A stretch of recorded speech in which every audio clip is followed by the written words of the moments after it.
Power TV ವಿಶೇಷ ಕಾರ್ಯಕ್ರಮಕ್ಕೆ ಸ್ವಾಗತ. ನಾನು ದೀಪಿಕಾ.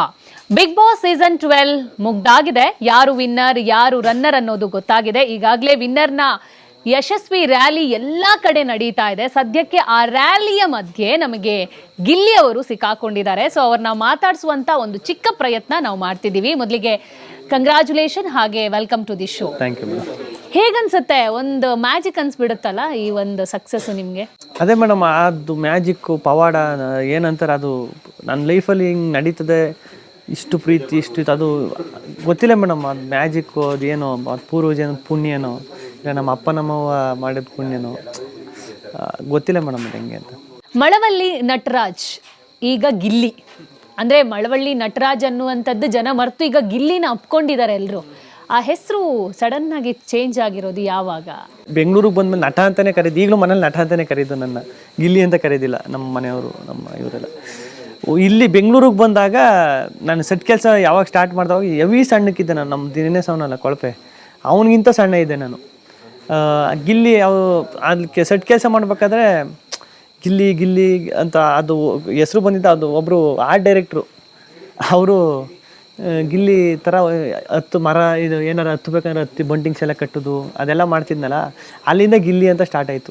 ಗಿಲ್ಲಿ ಒಂದು ಮಾತು ಒಂದು ಸೋಷಿಯಲ್ ಮೀಡಿಯಾದಲ್ಲಿ ಹರಿದಾಡ್ತಾ ಇತ್ತು. ನಿಮ್ಮ ಆಪ್ತರಲ್ಲಿ ಒಬ್ಬರಾಗಿರುವವರು ಹೇಳ್ತಾರೆ, ಒಂದೇ ರೂಮ್ ಇರೋದು, ನಾವು 8 ಜನ ಮ್ಯಾಕ್ಸಿಮಮ್ ಅದರಲ್ಲಿ ಮಲ್ಕೋಬಹುದು. ಅವತ್ತು ಗಿಲ್ಲಿ ಬರ್ತಾರೆ ಮನೆಗೆ, ಮಲ್ಗಕ್ಕೆ ಜಾಗ ಇರಲ್ಲ ಅಂತ ಸೀದಾ ಟೆರೇಸ್ ಮೇಲೆ ಹೋಗ್ತಾರೆ. ಸೊ ಅಲ್ಲಿ ಒಂದು ಬಟ್ಟೆ ಹಾಕಿ ಮಲಗ್ತಾರೆ. ಅದನ್ನೊಂದು ಫೋಟೋ ವಿತ್ ಕ್ಯಾಪ್ಚರ್ ಅದನ್ನ ವೈರಲ್ ಆಗುತ್ತೆ. ಆ ದಿನ ಹೆಂಗಿತ್ತು ಗಿಲ್ಲಿ? ಏನಾದರೂ ನೋವಾಗಿತ್ತ? ಯಾರೂ ಮನೆಗೆ ಸೇರ್ಸಲ್ಲ, ಯಾರೂ ಮನೇಲಿ ಜಾಗ ಕೊಡಲ್ಲ ಅಂದಾಗ ಆ ನೋವು ಏನಾದರೂ ಗಿಲ್ಲಿಲಿ ಕಾಡಿ ಟೆರೆಸಲ್ಲಿ ಹೋಗಿ ಮಲಗಿದ್ರಾ ಹೇಗೆ ಅಂತ? ಇಲ್ಲ ಮೇಡಮ್, ಅದು ರೂಮ್ ಇದ್ದಿದ್ದೆ ಟೆರೆಸಲ್ಲಿ. ಒಳಗಡೆ ಎಲ್ಲ ಮಲಗಿದ್ರಲ್ಲ, ಈಗ ತಿರ್ಗಾ ನನಗೂ ಇಕ್ಕಟ್ಟಾಯ್ತದೆ, ಹೋಗಿ ಅವ್ರಿಗೂ ಇಕ್ಕಟ್ಟಾಯ್ತದೆ. ಹೊರಗಡೆನೆ ಮಲಿಕೋ ಗಾಳಿ ಐತೆ ಅಂದ್ಬಿಟ್ಟು ಮಲ್ಕೊಂಡದ್ದು. ಈಗ ಯಾರು ಸೇರ್ಸಲ್ಲ, ಯಾರು ಇದು ಮಾಡಲ್ಲ, ಅದು ತಪ್ಪಾಗ್ಬಿಡ್ತದೆ. ಈಗ ಜಾಗ ಇದ್ದಿದ್ರೆ ಮಲ್ಕತಿ, ಅವ್ರು ಯಾಕೆ ಹೋಗುವಂತಿದ್ರು? ಜಾಗ ಇಲ್ಲದೆ ಇದ್ದದಕ್ಕೆ ತಾನೇ ಬಂದು ಮಲಿಕಂತ ಅಂದ್ರೆ ಆ ದಿನಗಳೇ ಹಂಗಿದ್ವಲ್ಲ ಮೇಡಮ್. ಈಗ ಎಷ್ಟೊತ್ತಿಗೂ ಹೇಳ್ಬೇಕು, ಎಷ್ಟೊತ್ತಿಗೂ ಹೋಗ್ಬೇಕು, ಎಷ್ಟೊತ್ತಿಗೆ ಕೆಲಸ ಬರಬೇಕು, ತಿನ್ನಬೇಕು, ಮಲಗಬೇಕು, ಹಿಂಗೆ ಇತ್ತಲ್ಲ ಅದು. ಹಂಗೆ 10th ಪಾಸ್ ಆಗ್ತೀರಾ, ITA ಮುಗಿಸ್ತೀರಾ, ಅದಾದಮೇಲೆ ಬೆಂಗಳೂರು ಜೀವನ ಸ್ಟಾರ್ಟಿಂಗ್. ಬೆಂಗಳೂರು ಜೀವನ ಹೆಂಗಿತ್ತು ಗಿಲ್ಲಿಗೆ? ಯಾವ ಥರ ಕಷ್ಟ ಆಗಿತ್ತು, ಯಾವ ಥರ ಕಾಡಿತ್ತು ಅಂತ?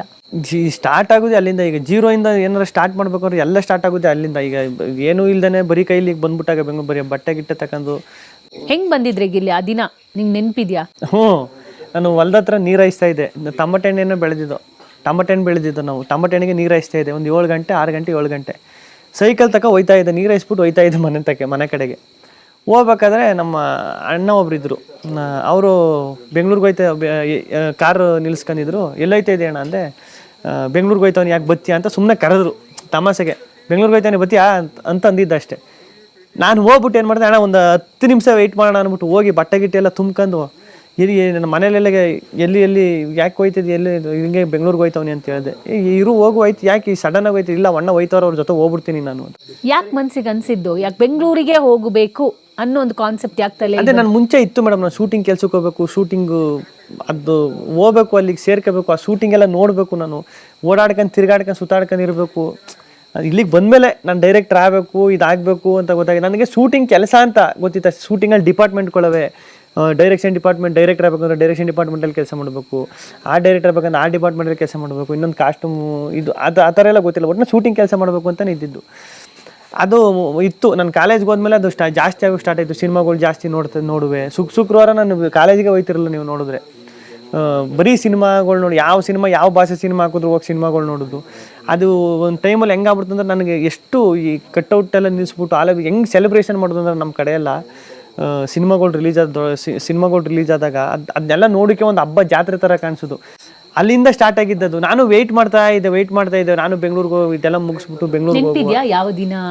ಅದೇ 2016ನೇ ಇಸ್ವಿ 9ನೇ ತಿಂಗಳು 17ನೇ ತಾರೀಕು, 17-18ನೇ ತಾರೀಕು ಗೊತ್ತಾ, ಬಟ್ 17ನೇ ತಾರೀಕೆ ನನಗೆ ನೆನಪಿರೋದು.